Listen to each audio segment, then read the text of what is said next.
Okay, so today I will be reviewing the movie How to Train Your Dragon. Okay, first of all, my first impression of this movie, in a one word, awesome. I thoroughly enjoyed this movie. It was a great experience for me. Okay, so to start off, I'll give like a bit of the backstory, I guess.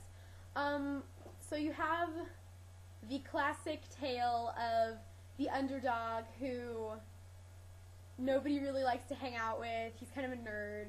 No one really likes him because he's kind of a klutz. He can't kill any dragons in this dragon-infested town called Berk. Yeah, called Berk. Up where the Vikings live, up Greenland or something. I don't know. Back in the day, and so this town Berk is like infested with dragons. I mean, they come and they steal like food and the sheep and the fish and all kinds of stuff that's in the village. So there's just this young kid named Hiccup, whose father is actually like the chief of the city or something, and he like is continuously wanting to prove himself. But whenever he tries to prove himself, he ends up taking down half the village with him. So people don't really want him to do that kind of stuff, and therefore it's kind of made him a bit of an outcast, which is obviously one of the main themes in the film, is being an outcast. So one night, he actually does hit a dragon, the dreaded Night Fury, which apparently is, like, nobody's ever caught that dragon. It's, like, the worst dragon out there that they know of. And, he hits it, but no one believes him, so he goes out looking for it, and bottom line, he befriends this dragon, and he learns how to ride him, and that's basically how the story unfolds, right there. Now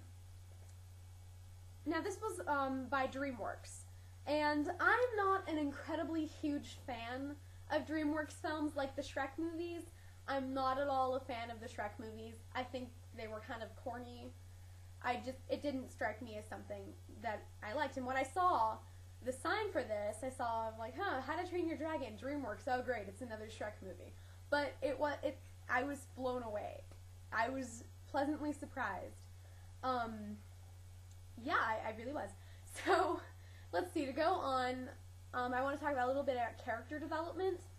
The character development for this film, for certain characters, was very good. Like for Hiccup's character, it was moderately deep. You could tell he was an outcast. You could tell that all he wanted to do was fit in. Classic nerd guy, classic underdog. It is an overused concept, but it's worked into this movie so well that it's really awesome.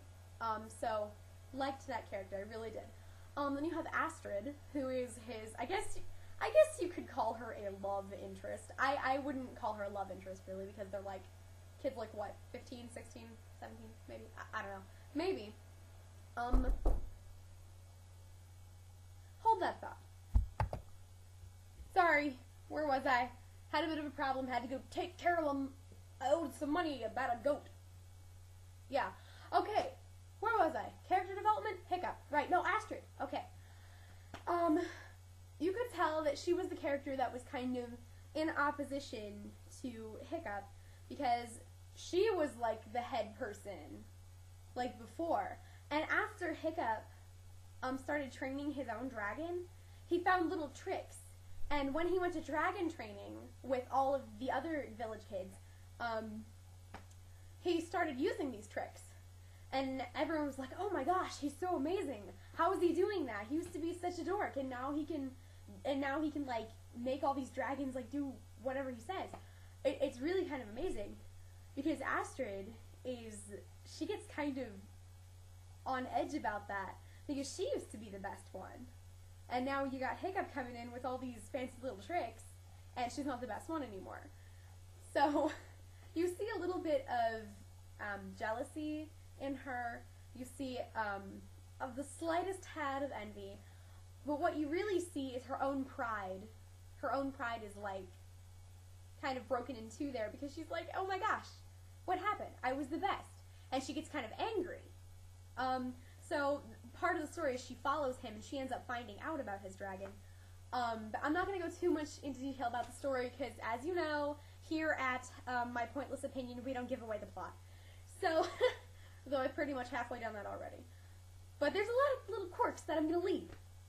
Okay, one of the other things that I really loved about this film was the soundtrack.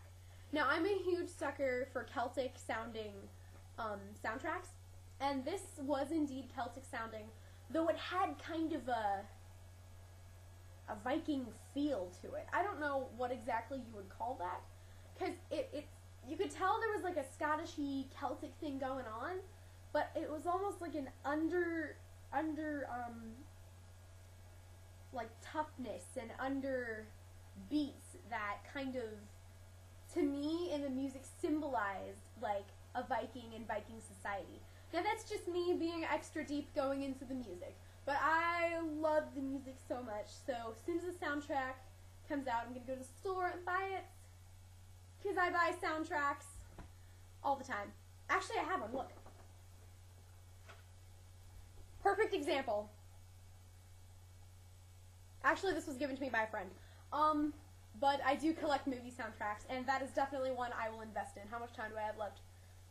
About 4 minutes. Alright. What else can I go into detail about? So I went into detail about Hiccup and Astrid. They were really great characters. Let's see, I'm going all over the place. I've gone from characters to soundtrack back to characters. I don't know, but who says we write scripts here? We don't. Let's see, who can I go into next? His father, Stoic, he only had really one major character aspect, which was him wishing that his son was more like him, or more like any of the other normal kids in the village who can kill dragons and not destroy stuff, who aren't weaklings, stuff like that. This actually becomes a major problem through the end of the film, because we see a side of him that you wouldn't expect to see from a father figure, but we do see it, and it's a bit surprising. But that's really all there was to his character. Then you have a bunch of minor characters like all of Hiccup's, as you say, classmates in the dragon training. You have Fishlegs, who's this really big, burly, fat kid who knows like everything about every dragon ever spawned. Then you have I think his name is Snotlout.